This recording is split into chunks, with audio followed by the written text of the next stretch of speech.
Alors nous sommes avec Ousmane Diop qui va conduire l'équipe nationale du Sénégal pour les championnats d'Afrique de football scolaire. Comment se passent les préparatifs? Les préparatifs se passent dans d'excellentes conditions. Là, on est fin prêt pour aller représenter dignement le Sénégal et la zone Sud-Africa. Aujourd'hui, le président de la Fédération sénégalaise de football vous a présenté comme l'avenir du football sénégalais. En tout cas, dans son discours, il a motivé les jeunes à se donner sur le terrain pour montrer qu'ils sont l'avenir du football sénégalais. Comment avez-vous reçu ce discours du président de la Fédération? En effet, ça s'est confirmé. Nous avons une génération très sensible qui sera le futur du football sénégalais. On est conscient et on va tout faire pour que ces amis ne se perdent pas dans nos mains, qu'ils soient dans d'excellentes conditions de performance. Quel est l'objectif? Première édition, malheureusement, on a terminé 3e.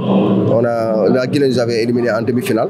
Cette fois-ci, on espère faire mieux. Pourquoi pas remporter le trophée? C'est notre principal objectif aussi, on ne se cache pas derrière.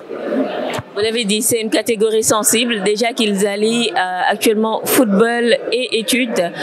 Comment vous vous êtes organisé pour la préparation? La direction technique aussi, par le DTN, avait mis à notre disposition des enseignants qui venaient donner des cours lors des congés scolaires. Là-bas, ils étaient placés des enseignants pour qu'ils leur donnent des cours. Je pense que donc on est conscient des études. Nous savons que c'est l'important des études aussi, nous le savons, parce que c'est une compétition scolaire déjà. Maintenant, sur le plan sportif, sur le plan de ce que je gère, moi, sur le foot, on est fait prêt, très outillé dans tous les domaines pour aller remporter le trophée. Quelles sont les spécificités dans le football scolaire? Peut-être dans un autre contexte, par exemple les U20, on parlera de compétition, d'objectifs de gagner et tout.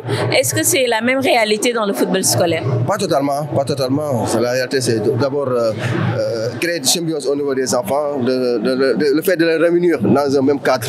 Déjà, c'est important. Ils vont découvrir d'autres origines et d'autres ethnies et d'autres nations. Et là-bas, ils vont être ensemble déjà. Ça, c'est un point positif. Il y a aussi des formations qui se feront au niveau des coachs, au niveau des self-garden, au niveau aussi des enfants. On va expliquer des valeurs, expliquer aussi comment ils vont faire pour gérer leurs avenirs, gérer leur carrière et éventuellement se mettre à la disposition de leur nation.